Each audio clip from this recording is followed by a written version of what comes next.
So prices are going up and supply is shrinking.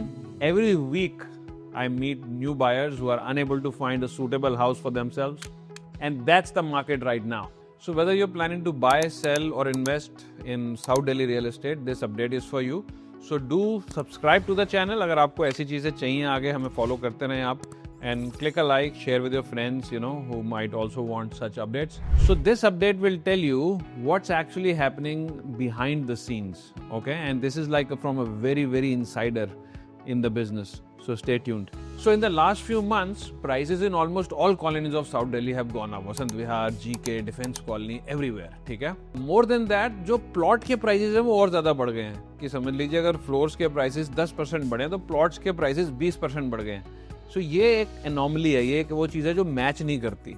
और ऐसा जब भी होता है तो क्या होता है कि प्लॉट जैसे फ्लोर यहाँ आया और प्लॉट्स यहाँ आ गए तो फ्लोर्स अपने आप यहाँ पहुँचते हैं. उसका एक सिंपल से रीज़न ये है कि समझ लो अब एक बिल्डर जो 35 करोड़ का प्लॉट ले रहा था और 13 करोड़ का फ्लोर बेच रहा था, अब अगर वो 40 का लेगा तो वो सेम रेट पे तो नहीं बेच सकता. उसकी कंस्ट्रक्शन कॉस्ट अगर हम सेम भी पकड़ लें, वैसे तो बढ़ ही रही है, but let us just say it is same, ठीक है? तो वो भी जो 5 करोड़ का डिफरेंस आया वो आप ही को पास ऑन होने वाला है, बायर को ही पास ऑन होने वाला है. और स्टार्टिंग में हर किसी को चुभता है, सारे लोग कहते हैं नहीं हम अग्री नहीं करते, ऐसा वैसा है. पर सूनर और लेटर ये ऊपर आया तो फिर सारे लोग कहते हैं कि भी हाँ इतना ही प्राइस था. तो आज जो डील्स फिर भी कुछ मार्केट में अवेलेबल हैं वो ठीक प्राइसेस पे अवेलेबल हैं. वो शायद ठीक तो पता नहीं कभी भी थे या नहीं, पर वो यहाँ अवेलेबल हैं.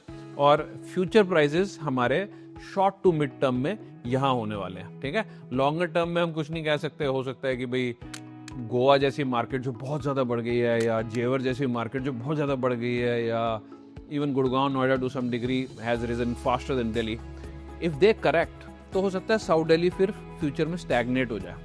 लेकिन साउथ दिल्ली की एक ऐसी चीज़ है कि यहाँ ना स्पेक्यूलेटर्स नहीं है या बहुत कम है, इवन इन्वेस्टर्स भी कम है. यहाँ ज़्यादातर लोग ऑलमोस्ट सारे बायर हुए हैं जो सिर्फ अपना ही घर बनाना चाहते हैं. मेरे पास हर हफ्ते नए बायर्स आते हैं जो कहते हैं हमें एक घर चाहिए और हमारे पास सारी पेमेंट टर्म्स अवेलेबल हैं, हम ऐसे भी कर लेंगे वैसे भी. It's like a dream for a broker, but I am unable to get them a house. कुछ होता ही नहीं जो उनके लिए सूटेबल हो, जैसे उनको चाहिए उसमें सारी चीज़ें मीट करती हूँ. और मेरी वो आदत नहीं है कि मैं सबको जी आओ घूमने चलते हैं हर Saturday Sunday, so I only show properties which are actually suitable. तो सूटेबल इन्वेंट्री बहुत कम है और इन्वेंट्री श्रिंक करती जा रही है. इन्वेंट्री से मतलब अवेलेबल प्रॉपर्टीज. और जो इक्का दुक्का बहुत अच्छी चीजें आती हैं वो बहुत ही एक्सॉर्बिटेंट रेट्स पे आती हैं, ठीक है? जो शायद उन रेट्स पे तो नहीं बिकेंगी unless prices go up too much, but maybe they'll mellow down a little bit और बीच में आके कहीं ना कहीं हो जाएगा, but they're still above the market price, like if the market price was 40, so they are like at 45, so there is like a 10% extra going on. अब ये सारी गेम चलती रहेगी, लेकिन मुझे ये लगता है कि आने वाले टाइम में मिड टर्म में ये 10% तो बहुत जल्दी ब्रिज हो जाएगा. ये 20% भी जा सकता है, 50% मुझे नहीं लगता जा सकता. एक बहुत जरूरी क्वेश्चन जो बहुत लोगों के माइंड में और लोग अक्सर बोलते भी हैं, इस पे कहीं कुछ लोगों ने वीडियोस भी बनाए हैं गुड़गांव वगैरह के ऊपर बनाए हैं, कि क्या मार्केट क्रैश भी हो सकती है. तो देखो अब ये तो वाली बात है कि क्या न्यूक्लियर वॉर हो सकता है, ठीक है? तो ऐसी कोई बहुत बड़ी चीज तो हमेशा ही हो सकती है, but south Delhi because it's a self user driven market, ये यूजुअली क्रैश होती नहीं है. 2008 में भी जैसे क्रैश नहीं हुआ था यहाँ पे, ठीक है ना? तो स्पेकुलेटर्स वाली जो मार्केट होती है जहाँ लोगों ने 20-30% दिया हुआ है कि भाई हम उसके बाद बेच ही देंगे, फ्लिप कर देंगे, बाकी पेमेंट लगेगी नहीं, 30% दे के 30% कमा लेंगे, है ना? वो फॉर्मूला बड़ा अच्छा है थ्योरी में. जैसे दुबई में बहुत चल रहा है, ये गुड़गांव में बहुत सारे प्रोजेक्ट जो पहले दिन बिक जाते हैं वहाँ पे यही सब चल रहा. लेकिन साउथ दिल्ली में ये सब नहीं है, ठीक है? सो साउथ दिल्ली में क्या है कि जैसे कोई अपना घर लेना चाहता है, अब वो 50 लाख महंगा हो गया या 50 लाख सस्ता हो गया, उससे कोई खास फर्क नहीं पड़ता. ऐसा नहीं है कि वो कहेगा अच्छा 1 करोड़ रुपए कम हो गया मैं दो घर में रह लूंगा, ऐसा तो नहीं हुआ. या 1 करोड़ रुपए महंगा हो गया मैं अपना घर नहीं बनाऊंगा. These are like families who need this for their own usage. एक कमरा और चाहिए था, थोड़ी पार्किंग और चाहिए थी, थोड़ी ये प्रॉब्लम सॉल्व करनी थी, किसी और सिटी से यहाँ मूव कर रहे थे, थोड़ी हम सिटी से मूव नहीं करेंगे जी अब, है ना?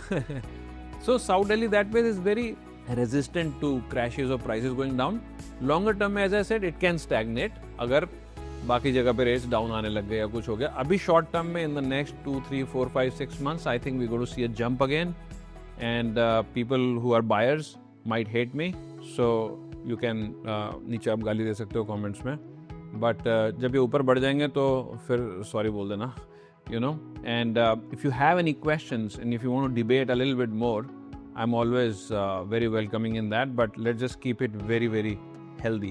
अच्छा, अब अगर आप वेट करते आए हो कि प्राइसेस ड्रॉप हो जाएंगे, तो मुझे लगता नहीं है वो ड्रॉप होंगे। आप और वेट कर सकते होंगे, पर मुझे लगता नहीं अभी वो कुछ ड्रॉप होंगे। अभी तो मिड टर्म में या शॉर्ट टर्म में बढ़ेंगे, है ना। It is very very clear, क्योंकि जो प्लॉट प्राइसेस अवेलेबल हैं और जिस रेट पे कुछ बिल्डर्स ने प्लॉट्स ले भी लिए हैं, तो जब वो ले ही लिए हैं तो वो रेट बन ही जाता है। जैसे अगर कोई चीज़ एक बारी 45 करोड़ की बिक गई, तो ये हो गया कि अब तो ये 45 करोड़ का रेट हो गया यहाँ का, you know. So this is how it goes in real estate. तो आप वेट मत करो, आप जाके ले लो अगर आपको पक्का लेना ही लेना है। और अगर आप बहुत ही लंबा वेट करना चाहते हो, 5 साल 6 साल 7 साल, तो फिर एक अलग बात है। I don't know if it will ever come down, but some people like to do that. In a nutshell, what I'm saying is, if you're in the market and you've been looking to buy, अभी ले लो। जो अभी floors वगैरह available हैं, अच्छे rates पे available हैं। बाद में आपको इससे महंगे ही मिलेंगे। अगर सेम रेट पे भी आपको मिल जाए 1-2-3 महीने बाद, तो I would consider you very very lucky.